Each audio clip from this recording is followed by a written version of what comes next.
I'm very pleased, and it's my greatest honor to introduce Professor Alexander Tzonis and Professor Liane Lefaivre, the Slovenian audience, on the 9th of November of 2017, just one day after Professor Tzonis completed 80 years. So I think we should somehow wish him all the best, and we can sing happy birthday. Happy birthday to you. Happy birthday to you. Happy birthday, dear Professor. Happy birthday to you.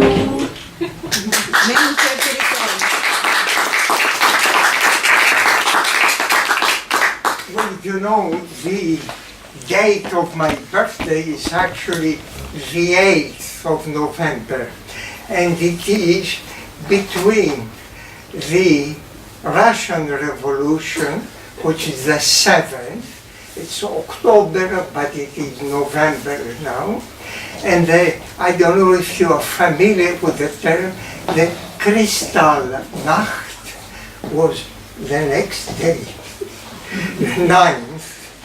So somewhere in between, I have to celebrate my birthday. But my father was a scientist, did not like birthdays because he believed they are a remnant of archaic culture and astrology, nothing to do with the cycles of biology of the body, and how one ages and how periods appear. Thank you. Great. So at the same time, I'm very pleased that among the audience are two representatives for Greek embassy in Ljubljana. So I'm very thankful. Thank you very much for inviting us. Yeah. And now I will start the introduction in Slovenian language because we are in Ljubljana. So I think I should introduce just a short couple of words in Slovenian language. Torej, letos je pri založbi Ravtlič išla nova knjiga, zadnja knjiga profesorja Tzonisa and Liane, ki je v bistvu zbirka člankov, njun izbor člankov, katerih se je v bistvu sta sama dva nekako izbrala kot ključna in jih povezujeta v neko rdečo nit s sprotnimi komentarji, tako da jih umeščata v politično in kulturno situacijo časa od 60-ih let prejšnjega stoletja pa do danes. Tako da je v bistvu se na nek način lahko knjiga bere tudi kot avtobiografija. In sicer v slovenski javnosti je mogoče njuno delo najbolj znano prek kritičnega regionalizma, ki ga je v 80-ih letih promoviral Kenneth Frampton. Sicer sta pa v bistvu v najlepšem pomenu besede znanstvenika. Namreč, če grem v začetke, profesor Tzonis je začel svoje izobraževanje v Grčiji in potem je kot Fordov štipendist prišel na univerzo Yale, ampak nekako bolj kot Ford ga je navdihoval Louis Mumford. So I just explained. You understood. That you were a Ford fellow, but more than Ford, you were inspired by Louis Mumford. By? Louis Mumford. Quite a difference between, of course, by Mumford. Yeah. Yeah. Because you had a Ford fellowship. But it was just playing with words. I was able to leave Greece because of Ford money. Yes. And it was very interesting because, well, Ford was distributing money all over the world for young researchers. But our group was very interesting because they invited it to Detroit not only to meet Mr. Ford, whom I met, but to see the production, the conception and the production of the automobile. And it was very interesting because in our group, I don't think there was anyone from Yugoslavia, because Yugoslavia had relations, and probably there was Ford money in Yugoslavia, but I don't think it was in this circle of people. They were all from Western Europe, and a brilliant woman from Turkey who became the director of the museum in Istanbul. So when we were there and the Americans showed the latest, there were two brilliant young men. One was Swedish and the other one was German. And both of them were highly critical of the American model of cars and the vision of the future. And I must confess, the Americans said, you Europeans are poor and you don't understand really what the automobile is about and how everybody is going to have an automobile one day and life will be free and so on, while the Europeans were supporting the idea of the small car and the idea of, together with the car, of the public transportation. So, I must confess, those two young people, in the end, we didn't have machines to record the debate, proved to be correct. As we all know, Detroit was and is in very big trouble, while those terrible Germans, Mercedes and Volkswagen, the idea of the sustainable car, they are not perfectly sustainable, but relatively to the American car, they are sustainable. To the small car, and Mercedes in the end developed a car like that, yeah. Almost. Plus the massive investment, research investment in public transportation. So that is my memory of the Ford people. I never saw them again.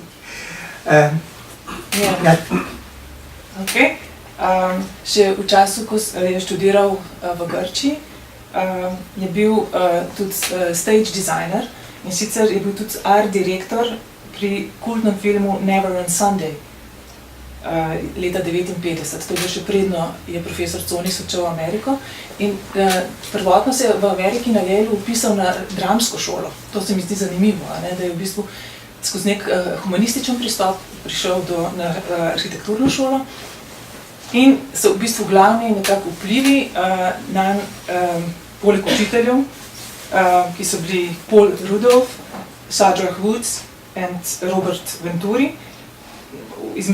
Najpomembnejši pa je bil profesor Serge Čermajev, s katerim sta potem leta 1971 tudi izdala knjigo, ki je bila tudi prelomna v tistem času z naslovom Shape of Community, kjer sta prvič v arhitekturni diskurs uvedla nov izraz in sicer Third Ecology.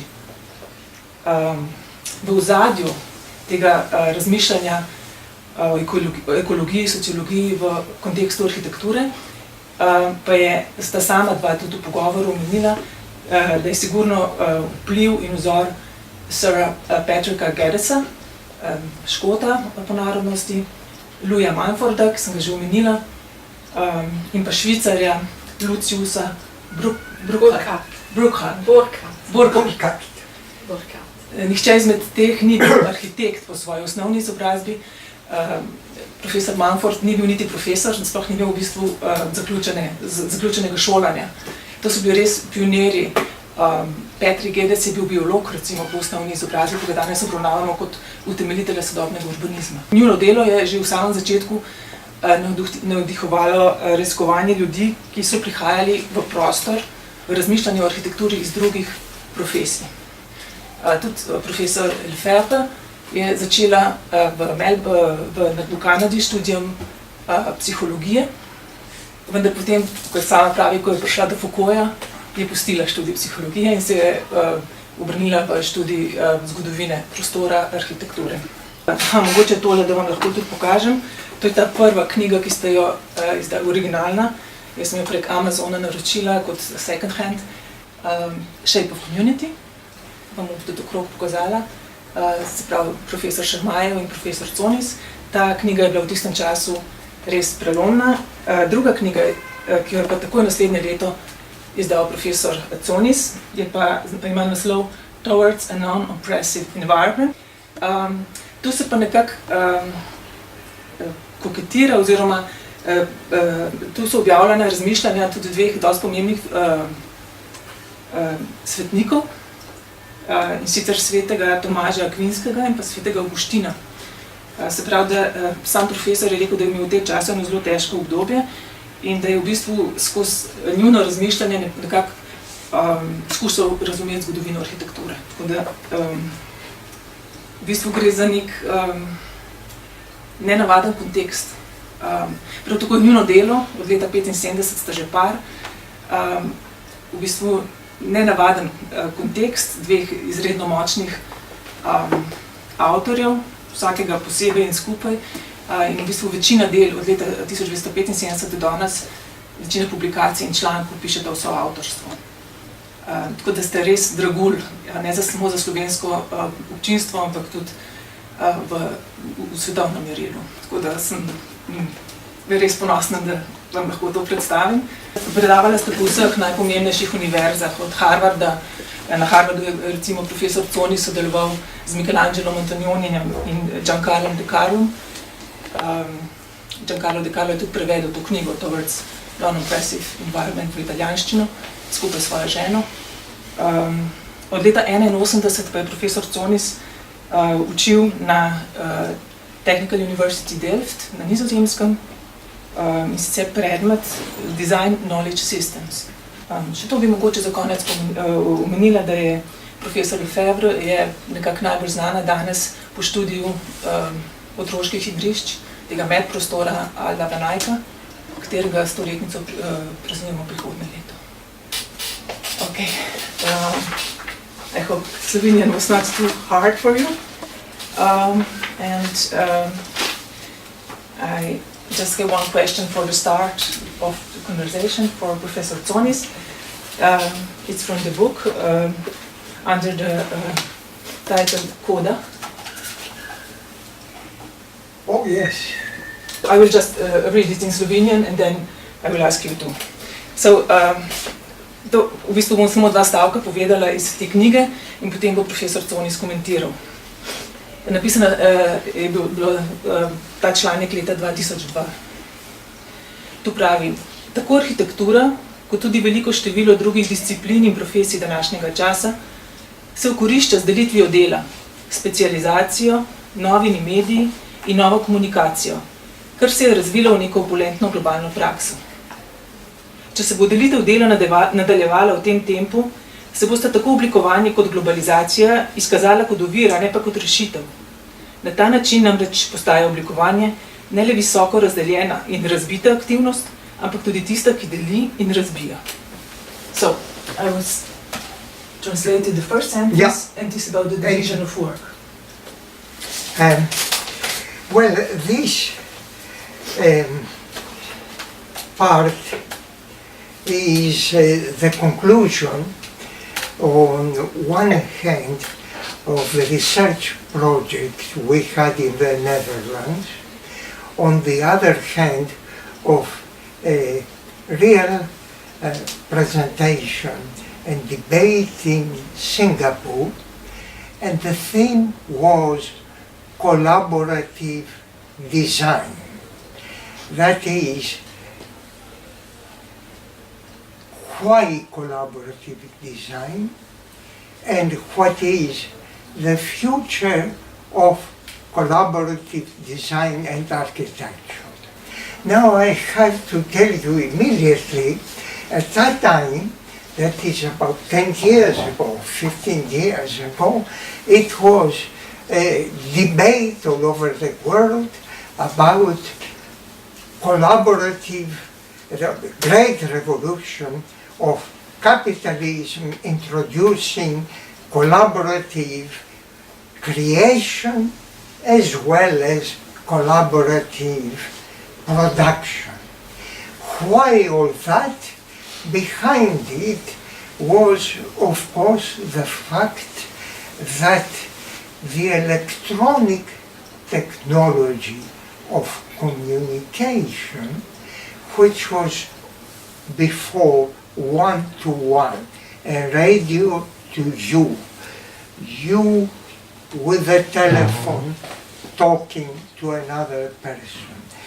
The new technology of the web and parallel technologies permitted the simultaneous not only communication between people working together, but also the coordination, that is, resolving conflicts much more easily. There was a great optimism about that, and at the same time, this was happening as design was falling apart in terms of various specialties, technological, legal, political, as well as aesthetic. So each of those forces had to work together to produce one project. So the idea was that this new technology of, I will call it not information, of interaction, will be able to bring people together working on a project. Pioneering work actually was done by the American airplane company. Boeing? Sorry? Boeing? The Boeing, yes. And they were able to, at that moment, bring down costs and increase quality through the use of this interactive technology. In reality, things worked in a different way, because actually there are two big forces against collaboration and against communication, even if technology makes it possible. One is vested interests, especially in the built environment. You can see it with your experience, even if you're not architects, how much to make a building, an important project in a city, there is interest of the people about the land, interest of the people who finance the project, politicians who have their own ambitions, and in the end, artists who have their own dreams, as well as engineers who have their own principles. So what has happened the last 20 years is the vested interests. Maybe you should immediately translate the term, because it is not so common. The built-in interest of the groups. Yes, exactly, but... how do you say it in... they understand, I think. They understand? Yeah. Okay. Yeah. The vested interests were stronger than what the communication and interaction technologies could do. The second aspect is more mental. It is what we call ideology. Ideology is not only political, it relates to almost every aspect of life, and what characterizes it is the absence of rationality and the attachment of an individual to a certain principle without willing either to discuss it or to test it. And in fact, to jump out of the book and architecture, the crisis of the last 5 years, at least, we see in every field is actually the force of the vested interest and the power of what we call bias, the blindness, the mental blindness of groups all over the world. I worked in China quite a lot, and you see the same phenomena. I know the United States, of course, rather well. It is the same. And my experience in Holland was actually the laboratory of these pathologies. To conclude, the optimism that technology was going to bring people together and bridge the forces that were pulling apart groups that worked together in a project, technology did not achieve its potential. That's It's also a quote from Professor Tzonis from the book. The most fundamental organization underlying the man-made environment, which cannot be ignored, is that it is a system based on the rules of privilege and profit. So, but as your life work is mostly to enable social groups, human beings, kind of this ground up actions. Do you think your lifetime work, like 50 years, was utopian, or how would you rely to this, what you wrote here, that is a privilege based on the rules of privilege and profit, and all your life work? Well, I must confess, let me explain the title, Creative Destruction. What characterizes our time, when I say our time, let's take it from the end of the Second World War and this great wave to generate a new world, something different. So that's the part of creativity. And creativity increased, and creativity happened mentally, but also technically. And we can see it in every field. And we can write a history of architecture, but also a history of almost every profession in terms of this acceleration of creativity since the end of the war. But if we look more carefully, then we realize, if we turn around, that at the same time this period is characterized by destruction. And the destruction is not only physical. In architecture and urbanism, you can see it everywhere. It is demolition, it is bringing down buildings, landscapes in order to create. So it is physical, but also it is social and psychological. Society is the world society, systematically destroying human contacts and human associations.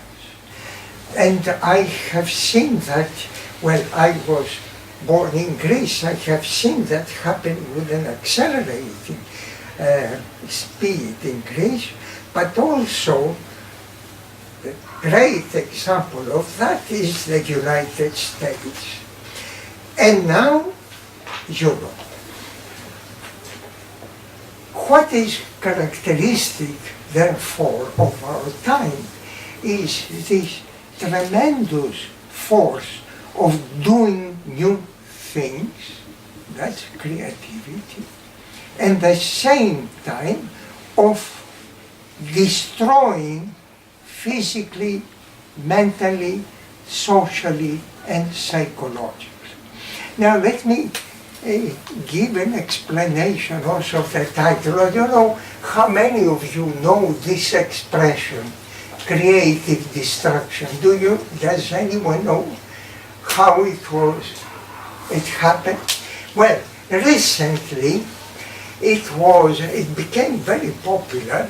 I don't know if you remember it or if it was in the local newspapers. Mr. Greenberg, wasn't that Greenberg, the economic advisor and chair of economy during the time of Reagan.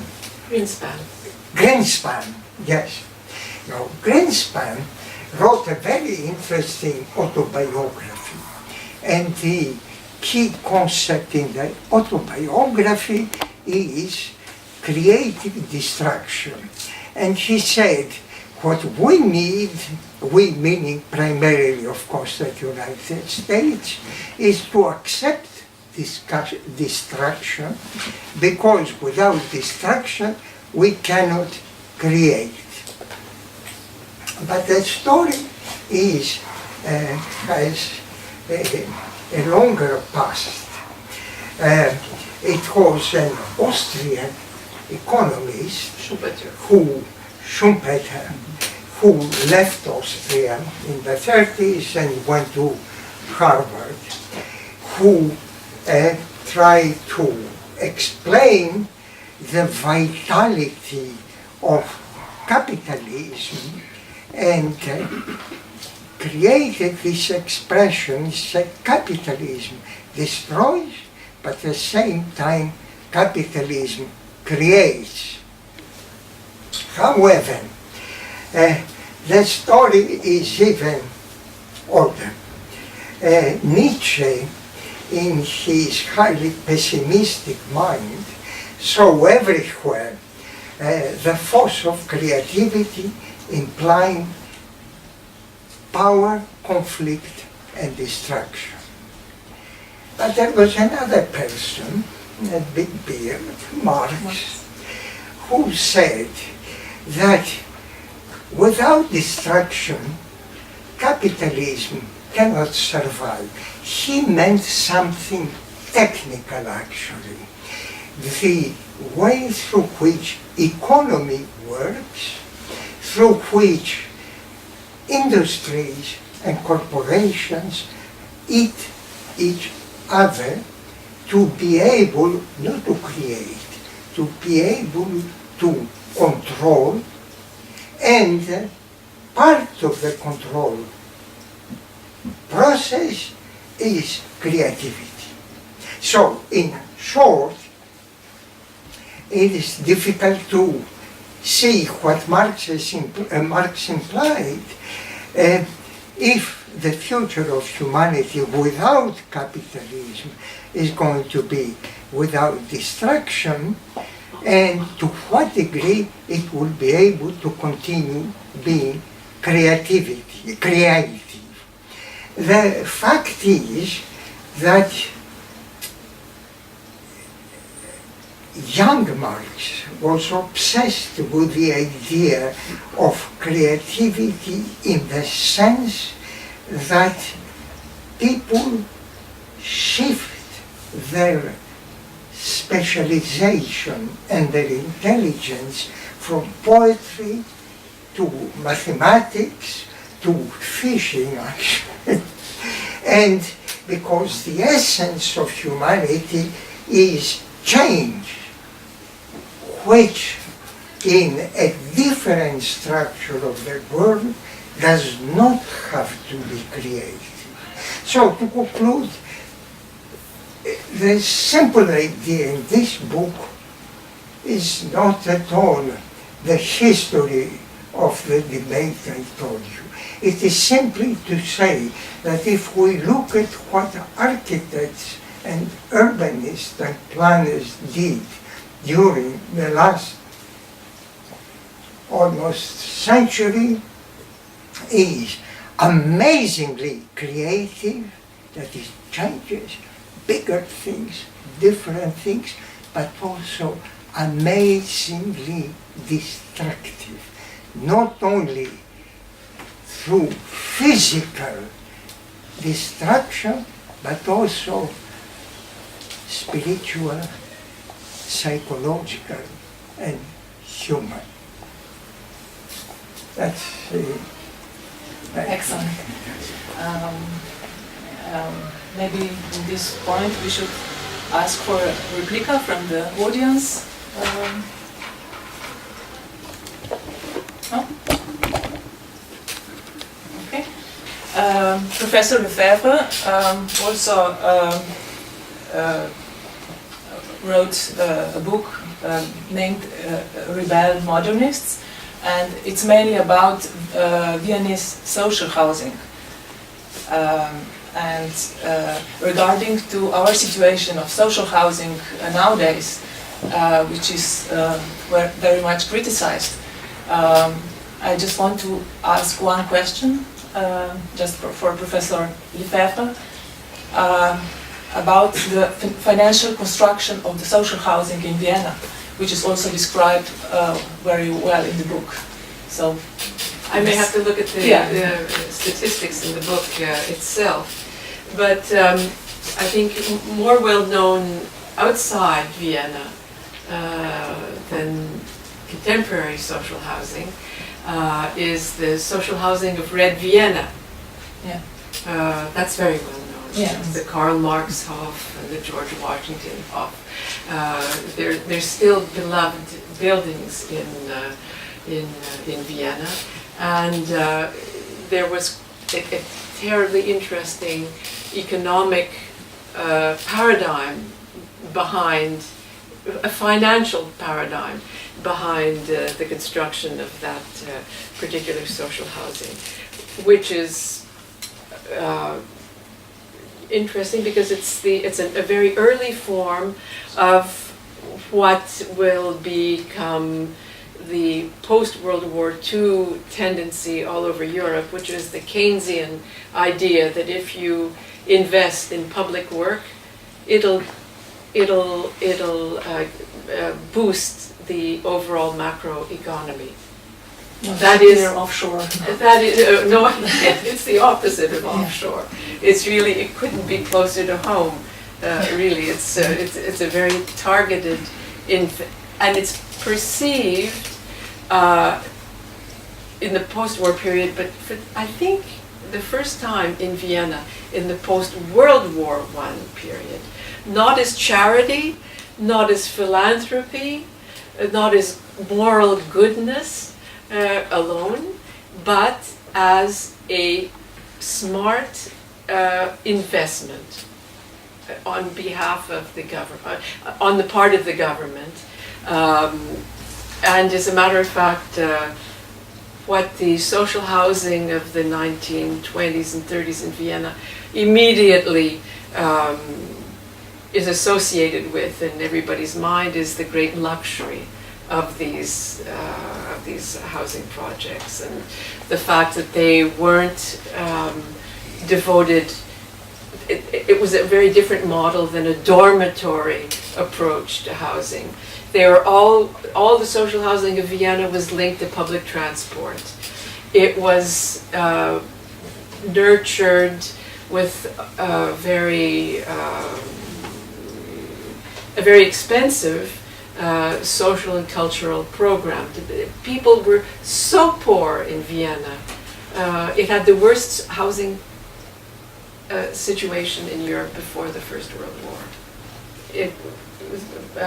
TB was rampant. People would, the slum conditions were much worse than London, much worse than Paris. And so people had to be taught even how to use a kitchen. There were no kitchens. They had to be taught how to have a living room, separate bedrooms. And one of the people who was in charge of this social program was Otto Neurath, who was a great sociologist and philosopher. But there's several facets of the Viennese social housing. The one that is the most original, I think, is the economic thinking behind it.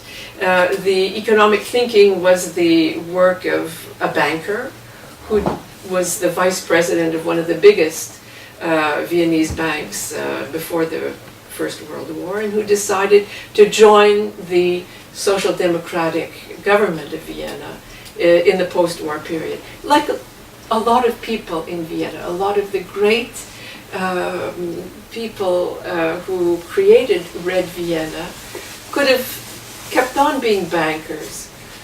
Freud, who made a point of charging private clients for his consultation, gave free psychoanalysis to the workers in Red Vienna. There were concerts by Schoenberg. There were concerts directed by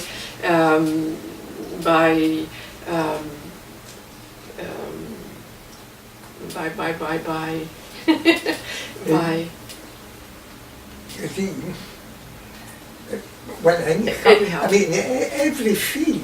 Every field had great the people who were in charge of Red Vienna were doctors who were extremely innovative and decided to work in social housing.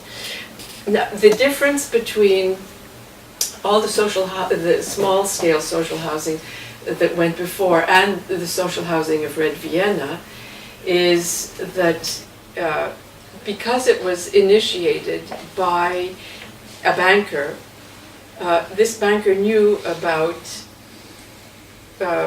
investing in things and making money. And so he conceived of the social housing for the first time before Keynes even wrote his first paper about the use of public spending as an economic boost. That's how he conceived social housing in Vienna. It was the Treasury, and as a result, he not only preceded John Maynard Keynes as a Keynesian thinker, but as a doer. And not only as a doer, but as a successful doer. The Treasury of Vienna was totally empty after the First World War, and by 1929, when most cities of the world went bankrupt, Vienna, because of its huge spending on social housing, was in the black, actually. Right. No, similar situation. And the similar situation applied now. It has applied since then. The population of Vienna that lived in social housing in the 1920s and 30s was about 10%. Today, it's 60%. 60% of the Viennese live in social housing. And you could, I mean, obviously Austria is a very wealthy country. It's a very prosperous country. It's a very well-run country economically. And the tendency would be to say, well, the social housing in Vienna can be so generous because Austria is a rich country.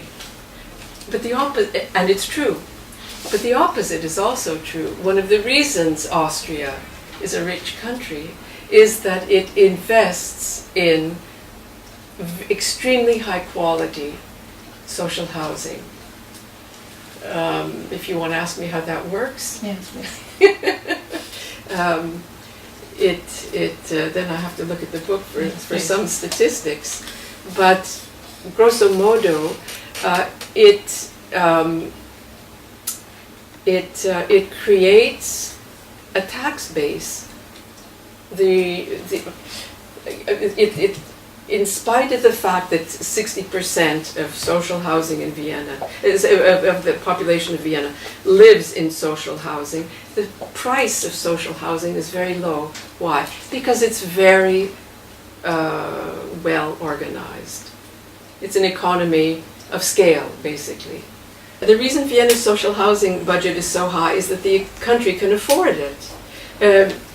The country's housing situation is officially better than the EU average, with the majority of the population having access to affordable housing. And the level of public spending on housing, on the other hand, is lower than the European average. That is 1% of the GDP.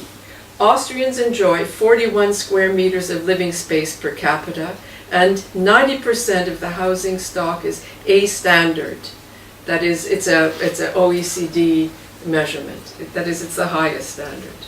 Moreover, there's almost no segregation, no ghettos. The homelessness is extremely rare. Finally, the average rent is no more than 18% of household income.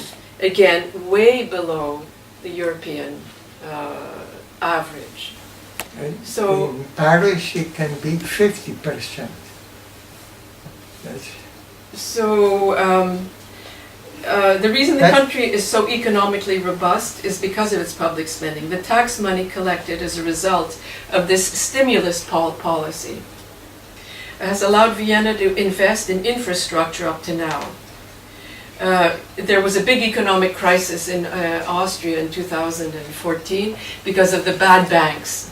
The Hypo Adria was a total disaster. Yes, it affected all Austrian banks, but this one was the worst.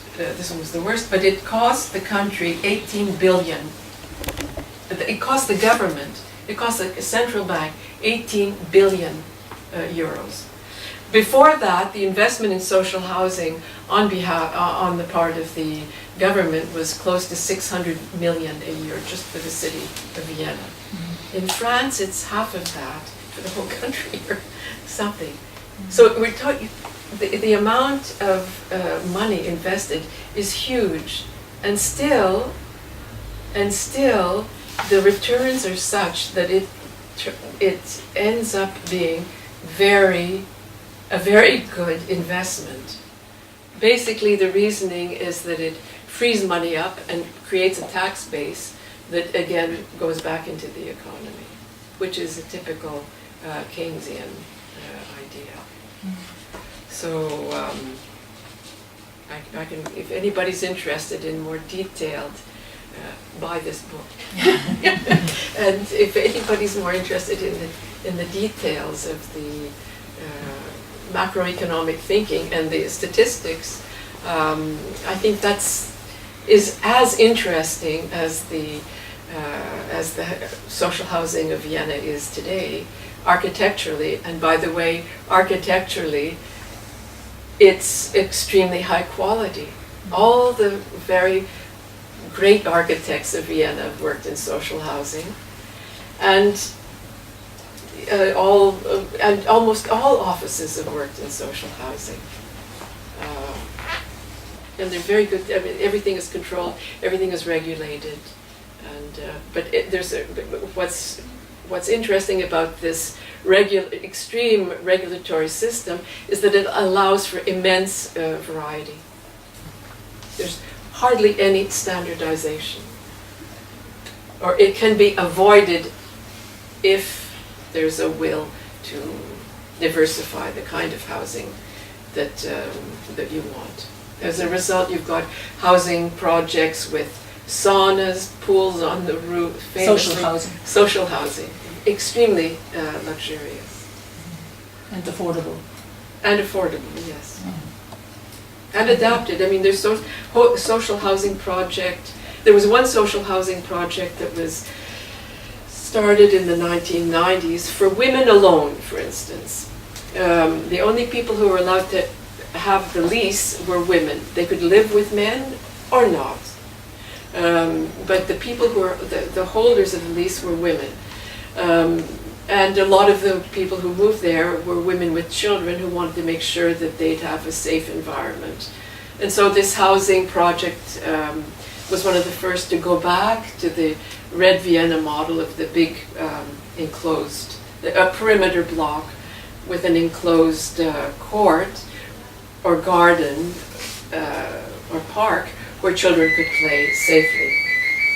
And it, in the beginning, was thought to be a kind of crazy idea, but it was so popular that there wound up being 3 of them built eventually. Thank you very much. Maybe in this stage there is a replica or question from the audience. Mogoče ima kdo kakšno vprašanje, ki ga lahko tudi prevedemo, lahko tudi v slovenščini. Kakšna replika? Ja.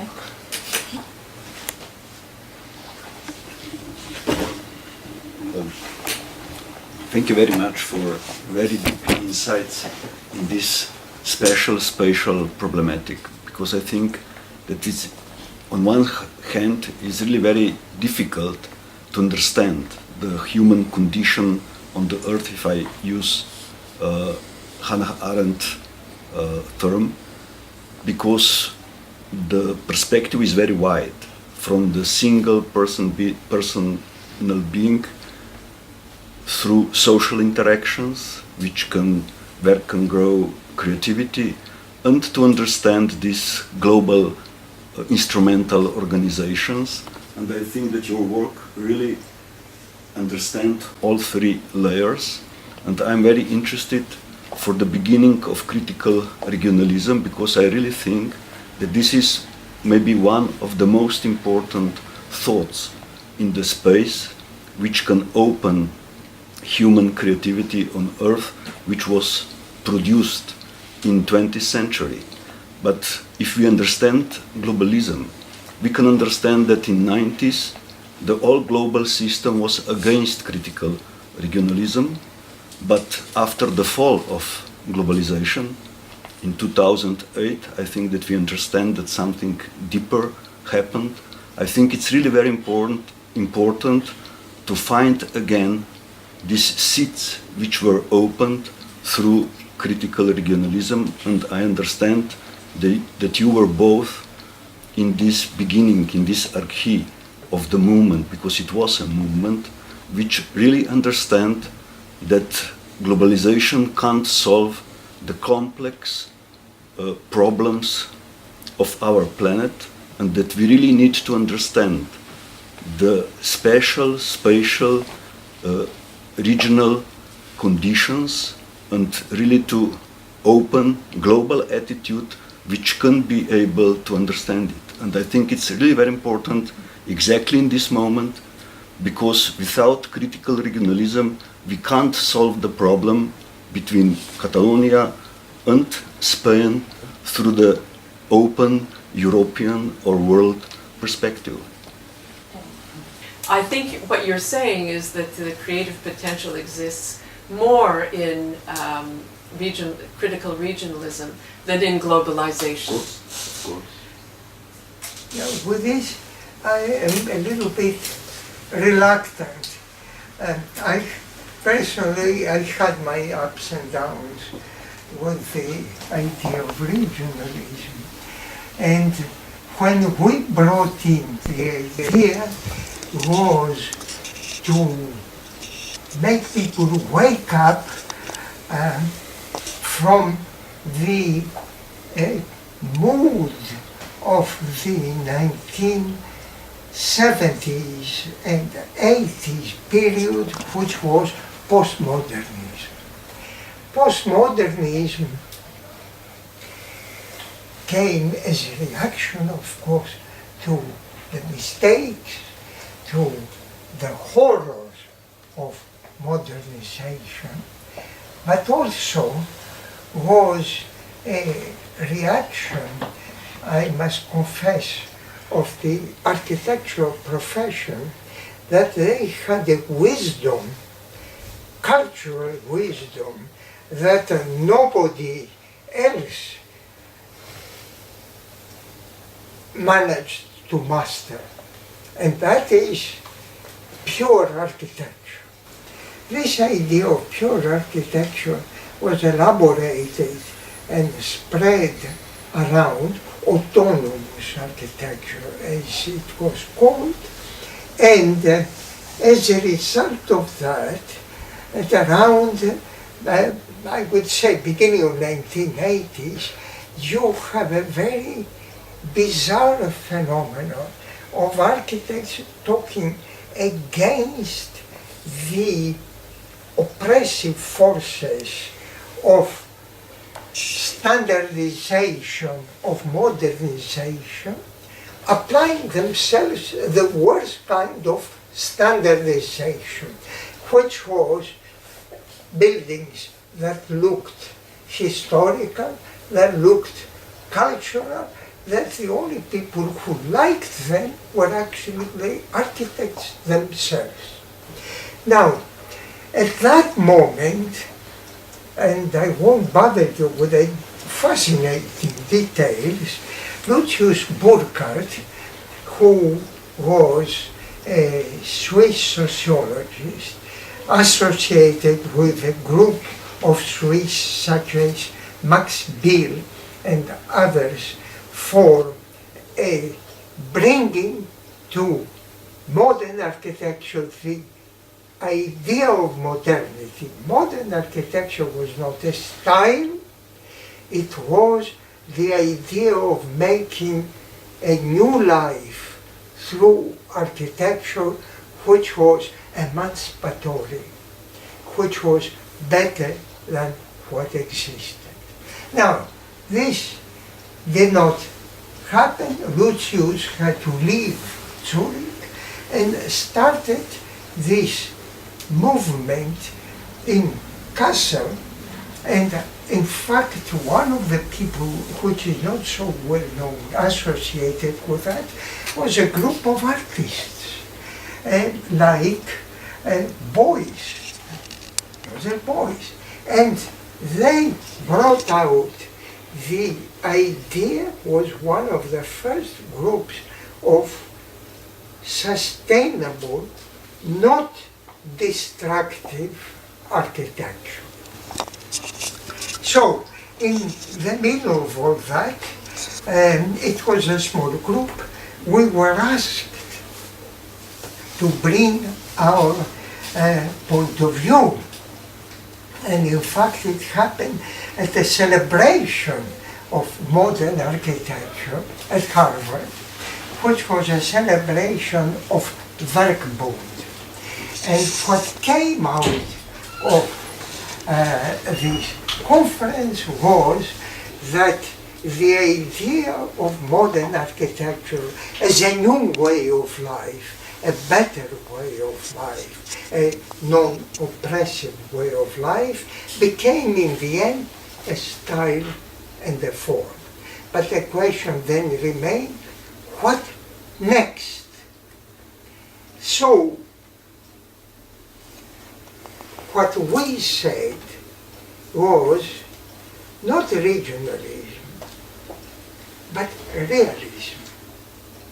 Architects had to go back to reality and not to formulas and rhetorics of the profession.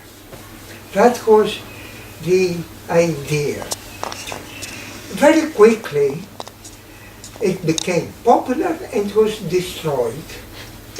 Because people, now that, permit me 2 minutes to give you a background.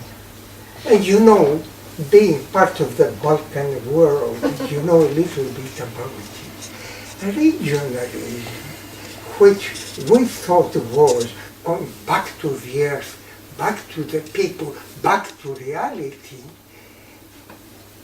previously was associated, first part of the 20th century, 19th century, with nationalist movements. And the nationalist movements were movements of liberation as much as movements of rearranging the world in a way that new kinds of oppression were established. We all know that, and the story, especially in the area of the Balkans, is very sad. Even worse is the story of regionalism in Germany, which was adopted by Hitler, by the Nazis, the so-called Heimat idea.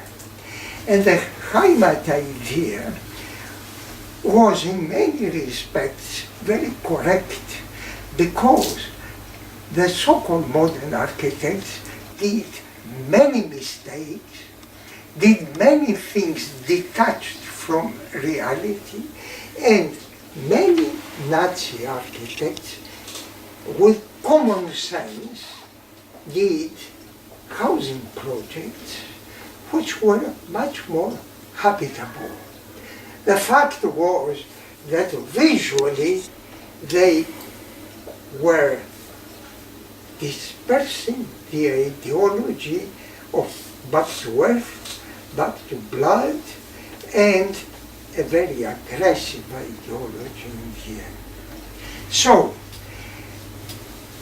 there is this background of regionalism, and there is also the other idea of regionalism, that it sells. If you develop products that remind us of our agricultural past, without having anything to do with the way of life and the social structure of the agricultural communities, they sell. They are part of the industry of tourism, and are part of the industry of entertainment. I have nothing against entertainment and tourism as long as they don't become destructive. So, to conclude, the very bad thing that happened was the initial idea of regionalism as the new realism was very much dissolved, very much disappeared. I wanted to say just one postscript. I had the experience all over the world, and all over the world you had the same misunderstandings and the same errors of turning again regionalism into something which was just an entertainment and a style without trying to improve life, social life, but the most important thing in our time is ecological life. Because without a strong grasp of reality, ecology cannot survive. Ecology becomes a machine of destruction. How the situation is today, I have no idea. The popularity of regionalism has gone down, and there is a very big confusion because what is happening is an enormous amount of investment in so-called creative projects, not for satisfying environmental needs, without attention to the long-term future of the environment, but, and that's the problem of our time, architecture doesn't pay in the sense of the Austrians ameliorating the economy and elevating the status of the deprived classes. Architecture is one of the easiest way to make profit. Not architects. Architects make some money. But if you have a very big machine, especially if this big machine is illegal, if this big machine, the money it makes is quick and dirty, you have to reinvest it. And the easiest way to reinvest it profitably is in real estate. So real estate is made today not so much to satisfy real needs of shelter, housing, or even elevation, psychological elevation, but simply to be able to create the return of the money as fast as possible. That's the reason we see, and I'm talking about the United States, China, I don't know Russia, but I'm sure Russia is the same, or even France now. The idea is build even if these buildings are not occupied. Result, ecological destruction, social destabilization, and worst of all, economic destruction. Why? Because if I invest in pharmaceutical industry, the pharmaceutical industry of drug A creates drug B, creates a whole chain of multipliers, which, and this is the creative idea of capitalism, makes profit, but at the same time innovates. But real estate makes something, it's frozen. It doesn't have what the economists call multipliers. Now, if building is associated, as in Vienna, with the improvement of the quality of life, that's a different business. But if building is ending up into empty buildings, as in China, and how they're empty in the United States. They're empty, I won't take you into the details, they're empty because they're occupied, but then people all of a sudden can pay for them, they abandon them, and they're empty shelters. Why?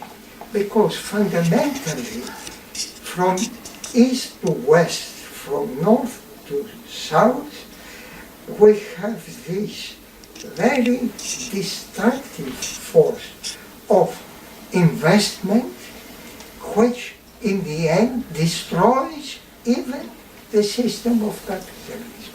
Because if there is an ecological disaster which is unavoidable, then what kind of capitalism are you going to have?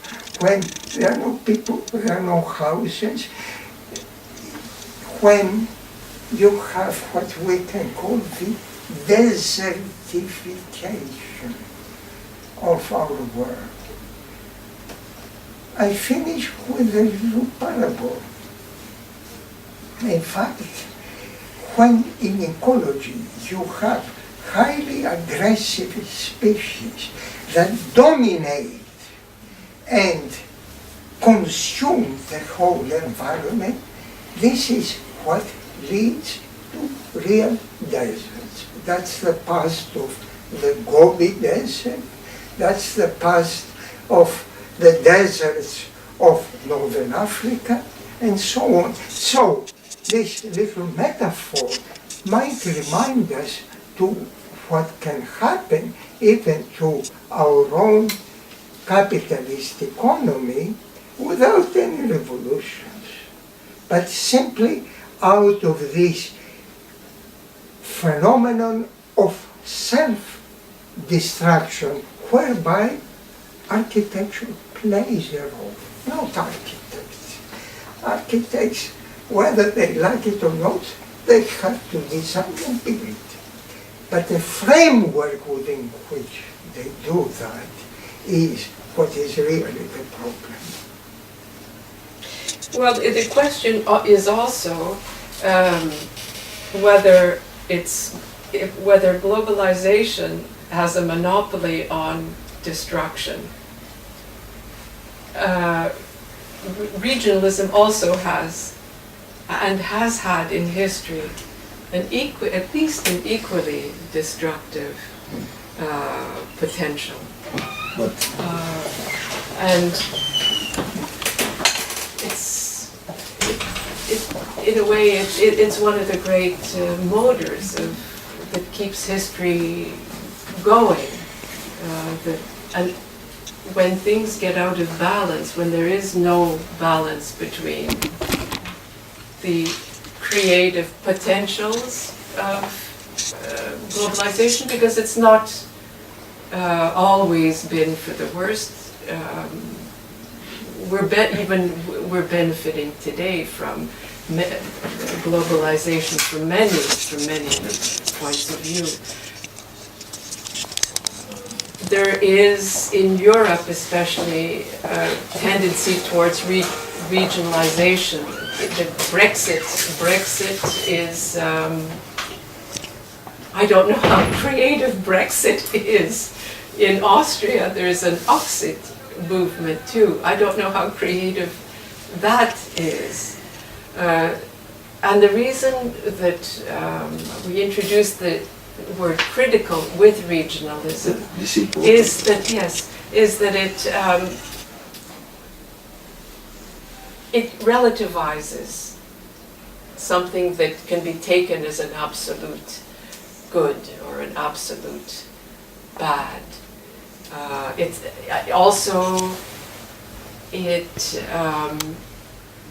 forces one to constantly rethink what the goodness of regionalism might be. Just to make because even good, even what is the definition of goodness evolves. We supported, of course, regionalism. We pointed out the forces, destructive forces of globalization, the elimination of diversity and so on. But this was 25 years ago, 30 years ago. Today, with the realization of the enormous ecological destruction of the whole biosphere, it is clear that just atomization and so-called regionalism cannot solve the problem. What do we need? We need world government, hopeful. We need world police, terrible. But there are better ways than just police through which we can create an interactive organization of our life. And coming back again to the desert, if you look at the jungle, and the jungles are the most sustainable environments unless men get in, cut the trees, and destroy everything. But jungles have a fantastic ability in the system through which no species can dominate. As soon as one species becomes more aggressive, it goes down, and you have a balance which, as far as we know, continues for centuries. As I said, by contrast, the background of the desert is that some species dominated, started destabilizing and destroying the other species, and in the end, eliminating life completely. So, conclusion. Now we are for globalization. Well, But, or at least I am, but globalization rethought in a different way. That's the whole idea. And I think what is happening now in Europe with the theocentric movements is as natural, because if you take the stories of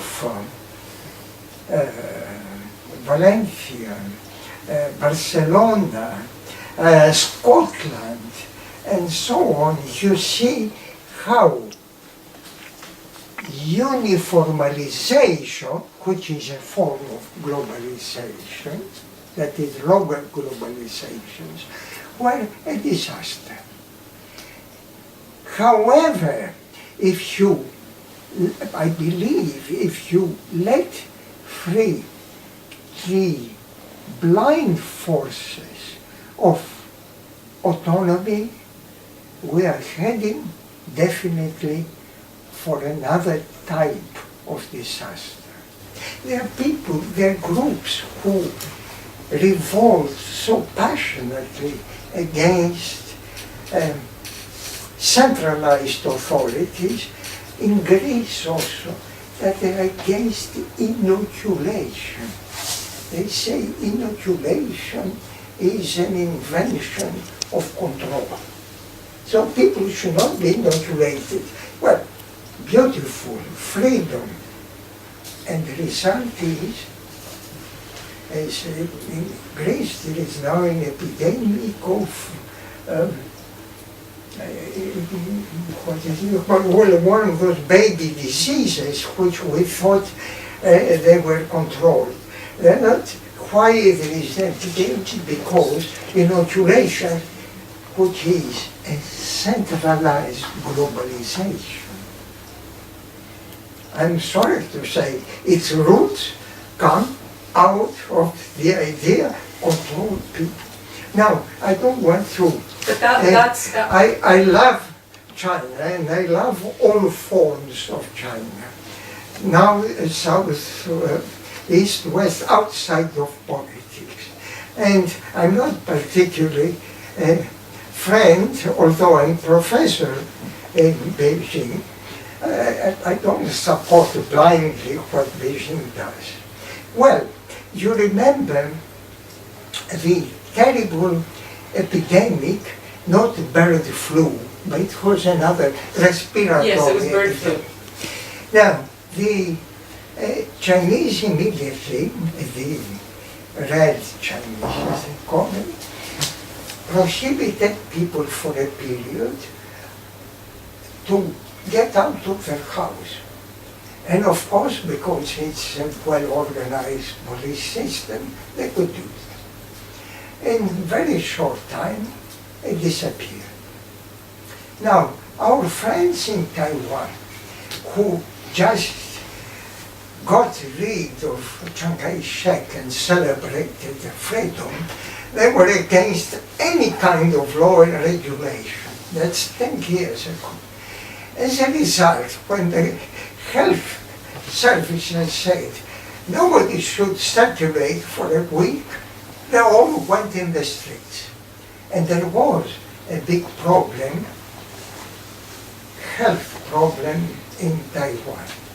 So I'm not talking in the end about politics, I'm talking about, but I would like to get rid of the formalization of systems and look at ways of organizing life, so in interaction with reality and not with abstractions, we can continue living. Well, maybe we've gone a little bit, I mean, in this discussion anyway, a little bit too far in support of globalization, maybe. Because it's devastating. It's really very, very. I agree. At the moment, it's more dangerous than the regionalist movements. That's for sure. The destruction that it's wrecking upon the forests of the world, the seas of the world, the cities of the world. You all know the fires that almost destroyed California recently. It's very much the result of zoning and absence of any kind of controls for something very simple, which is fire. So I don't, this is trivializing in a way our discussion, but through such very common sense examples, you realize that we shouldn't be speaking any more abstractly about regionalism and globalization, but we should be speaking concretely about ways of organization that requires autonomy of groups, initiatives, and at the same time ways through which there is coordination and in the end structure. That's planning.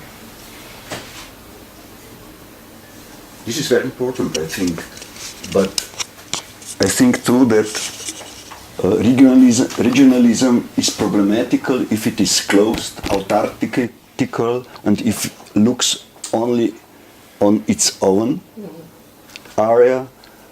But critical regionalism, I understand that it's completely open situation. You can't be critical if you can't understand the global situation and universal values in one way.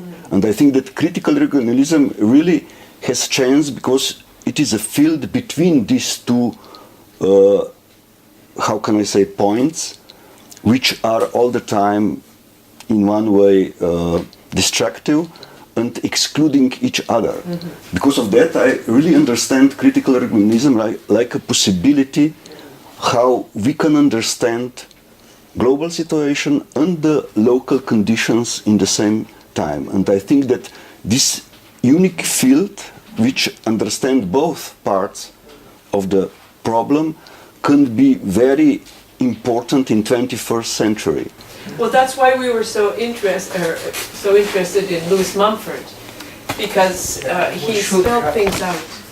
He spelled things out exactly, began to start. He was writing at a time when regionalism and nationalism was on the rise and leading to a very destructive world war, and tried to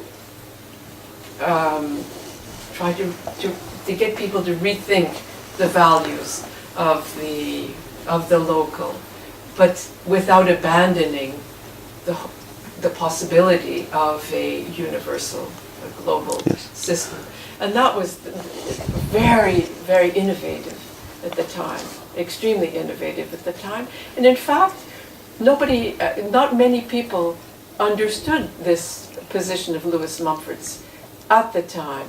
In fact, when we first started talking about Lewis Mumford, picking up Lewis Mumford and discussing him, people thought, somebody that a very good friend of ours came up to us after a lecture that we gave, and she said, you know, Lewis Mumford was a brown shirt because he was a regionalist, which was the opposite but it was when we first started discussing critical regionalism, you thought one way, or things were black or white.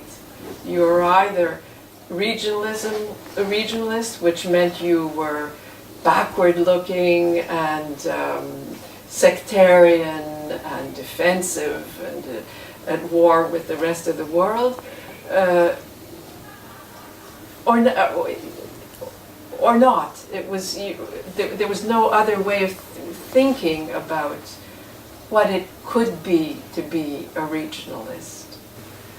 Although in practice it was there, people were doing it automatically. But if you brought it up to the level of explicit dialogue, there was a knee-jerk reaction to that, which would make them react negatively to the whole idea of regionalism. I remember in Spain, when we gave our first lecture on critical regionalism, people got, although they were doing regionalist architecture, they got furious when we put this label on it. Why? Because regionalismo meant Franco. It was and so. But isn't this a very problematic historical experience with German Nazism, Yes. which was so totalitarian but regional? But I think that we missed here one essence of the balance between cultures, which can happen if we have this critical attitude, because I understand this critical regionalism like enlightenment recognition of reasonable judgment, like Kant, critica in all aspects. And if we have critical regionalism, we have this overview which is not hard, which is not oppressive, but which can invite differentiality, which can be very similar. Which invites dialogue. Yes. I think that if biodiversity is the dynamical balance on the earth which is urgent for ecological balance, we need a cultural diversity which can create again such a dynamical, not just diversity but even balance which can be survivally open in one way. For instance, we went through catastrophe in Yugoslavia. It's very similar, like it's happened now in Europe. But what can we say about it? In 70s, we have a huge unitarism which oppressed all national cultures in ex-Yugoslavia. And because of this unitarism, after that were born problematical regionalisms. And because of that, I think that idea of, not only idea, I think that understanding of space and here and now, if we open the maybe software technology which is much softer than it was before, we can maybe really solve this very hard and very complicated problem in the historical time. But in 20th century, this idea, this double meaning of critical regionalism really is something what can help maybe if we can understand it in a new perspective. As an ideal, it's not only an architectural concept, it's also a political one, a geopolitical one, biological one. It's it has spatial. Yes. Okay. Economic. That's right. We have any other questions? Yes, I would like to ask some students. There are a couple of students here, if they could reflect or give a question from their generation, from their point of view. I think it could be very useful in the debate. Also, between the generations. Maybe for them regionalism is completely irrelevant and they just want to make money. The students? Yeah. No. I have one question. Yeah. I would like to ask the professor, what is your opinion on the work of Dimitris Pikionis, who at first was Pikionis. What do you think of Dimitris Pikionis? his work when as a modernist, and then In this book, which is not about regionalism, we wrote a book about religion before that. But even here, there is a chapter on Pikionis.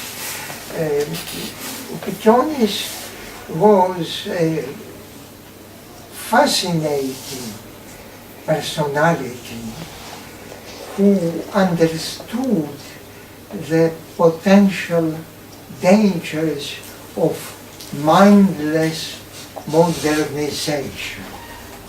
He also understood very well the Greeks who, because of their narrow individualistic point of view, could not understand that through their actions they were destroying physically landscapes, but also, much more importantly, mental traditions and mental inventions.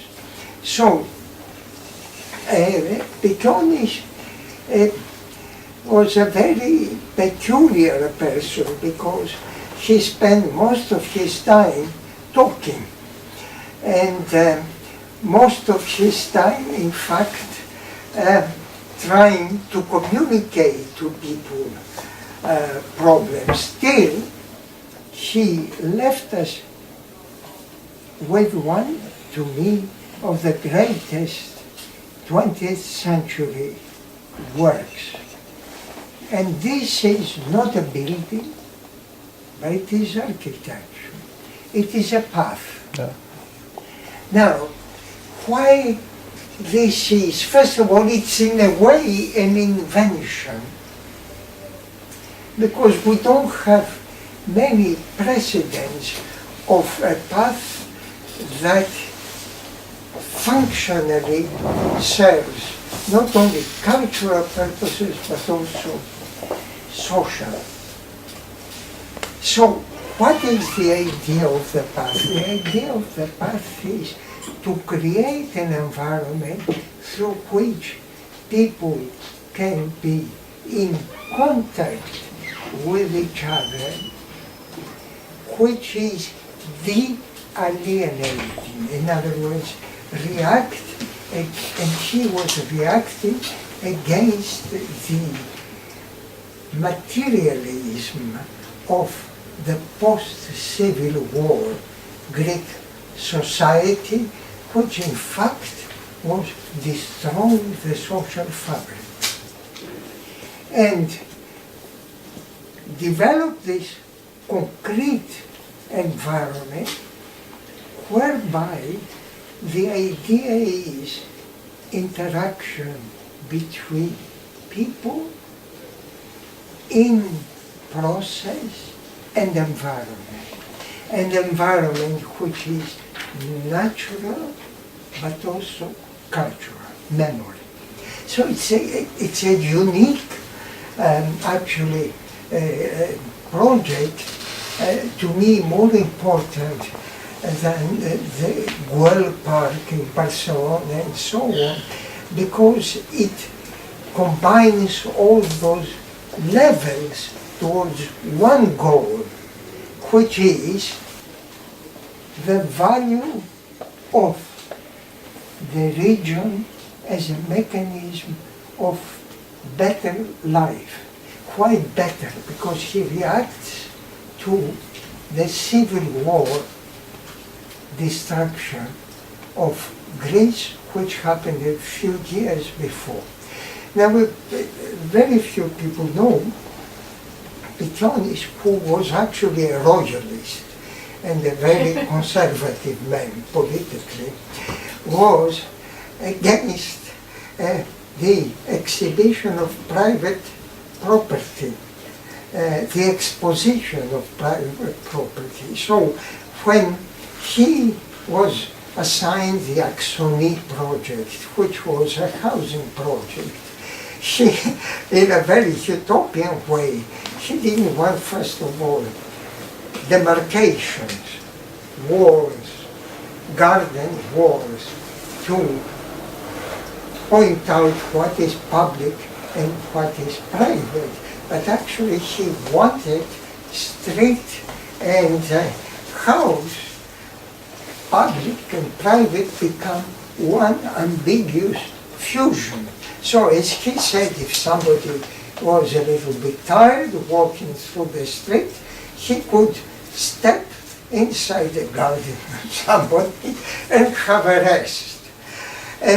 From where deeply the ideas of Piccionis come, I believe a few people have mentioned that it's Ruskin.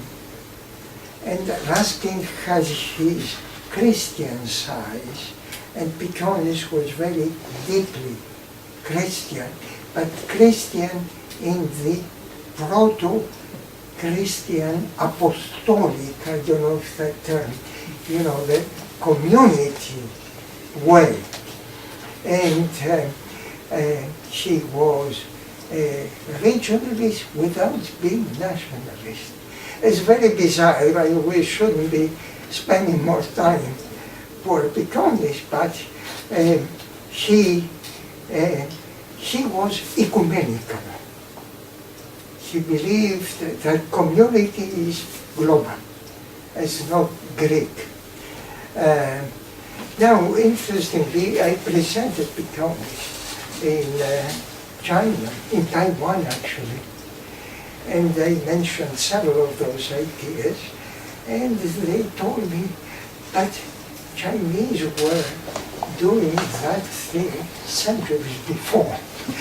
Now, that's not factually true, but the idea of the use of the landscape as a social catalyst is very much in Asia, and maybe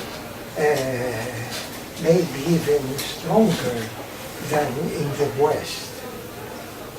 How do you know about Piccionis? I've been to Athens and I've seen that path that he made, and I was amazed. Well, if I might say, we have an official representative of the Greek government. There was a major sin of the Greeks. They should have acted fast 25 years ago, 30 years ago, to present the project to UNESCO and ask for it to become a heritage, a world heritage. This way, first, the interventions are controlled. You can go in and do this and that. Second, you get money. It's a very simple thing. And you get money from outside, not from philanthropy of rich Greeks, from UNESCO and so on. This was not done. And I'm absolutely furious that this year, with the castle project, The documenta, you mean? a documenta, yes, a project, the document was very uneven, but they decided to appropriate this site without understanding its meaning and without understanding its meaning is implanted in history. If you take history out, it's just a bunch of stones. And they try to, I won't go into details, to bring modern art in it, not in dialogue, but in complete indifference between contemporary problems and the problems of a historical moment in Greece, which in fact are international, because every country passed a post-civil strife period. And at the same time, absolutely global from the point of view of how memory and nature can be merged together in a social place.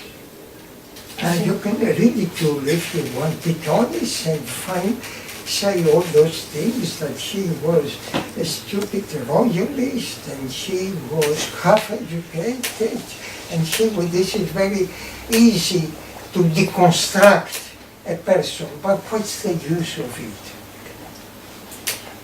In fact, Dimitris Pekionis was a private tutor of Professor Tzonis, and recently also quoted by Peter Zumthor as one of his favorite architects. Just a remark. So I think it's very good.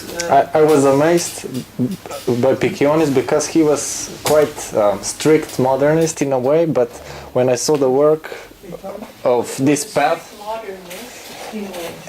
in an earlier stage, and then when he used all the spolias in the pathways and this kind of use of memory of the past, it's something really fascinating. In a way, Tzonis revolted against the anti-modern forces of modernism, because he was clever enough to see the future of those tendencies already from the 30s and how it was going to end up into pure formalism and commercialism in the post-war era. It's very interesting that Mumford, in his sitting history, he has only two, it's a book like that, two projects, photographs of projects. One is Tzonis, because Mumford immediately felt this brotherhood between the two of them, because Mumford also, and he organized a conference after the war called "What is Happening to Modern Architecture?" And the majority of the architects, full of projects at that time in the United States, full of projects, said there is nothing wrong. Modern architecture is doing better than any other time before because we build. And we build without columns, and we build without considering sentimental aspects. And in fact, that was the biggest misunderstanding of why people invented modern architecture. They didn't invent it in order to have another style. So that explains that when Mumford goes to Athens and the project is finished, he goes crazy. He absolutely loved it. I'm very happy that in my life,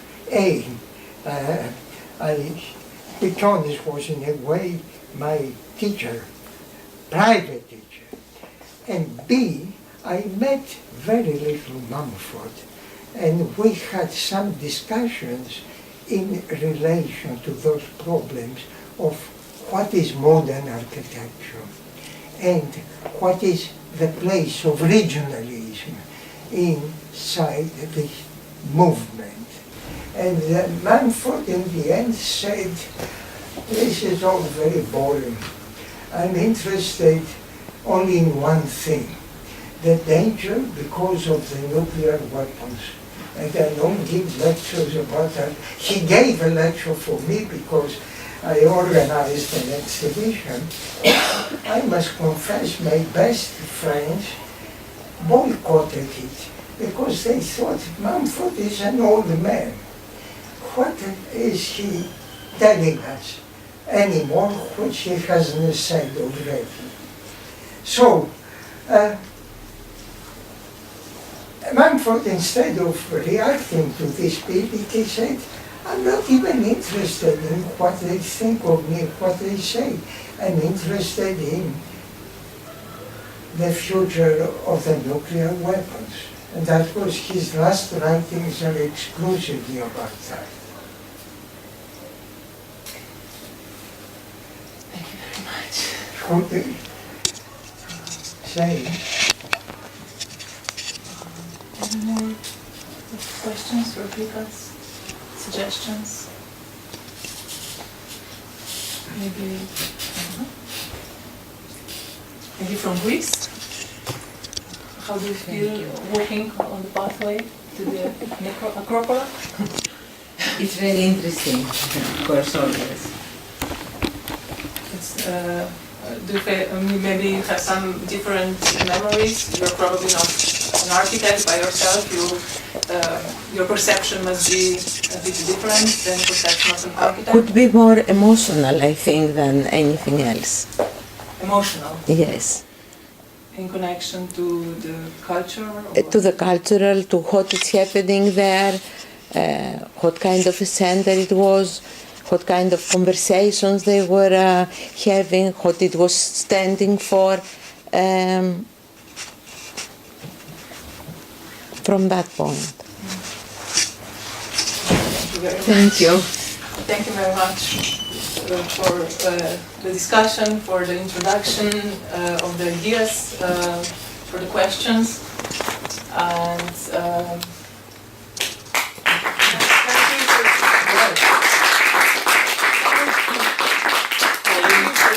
for inviting us and honoring us. And thank you for thanking us. We always, not always, but since 30 years ago, we admired your town. And we still continue admiring the fact that it's one of the few places in Europe that still preserves a kind of humane environment.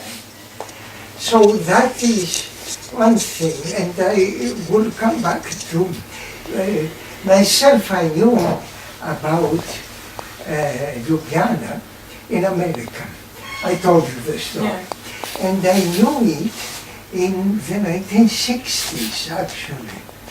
Why? Because we had many Italians who, like Giancarlo De Carlo, Paolo Giacarelli, and so on, who were one of the few Western people who would come and do work here.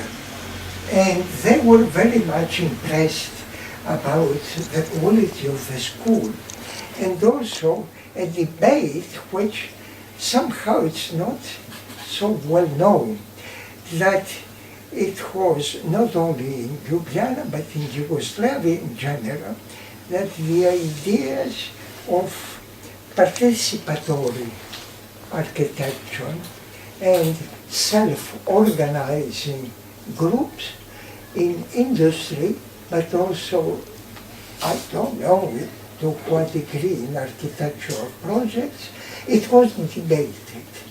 So I always had a kind of feeling about the place till we came with Liane and we spent a wonderful day, not anymore discussing politics or discussing a social organization, but actually really enjoying the community and environmental harmony we perceive. Maybe we were wrong, but this is what remained with us. So we are pleased we are here again, and we are, if I might say, honored. Thank you very much.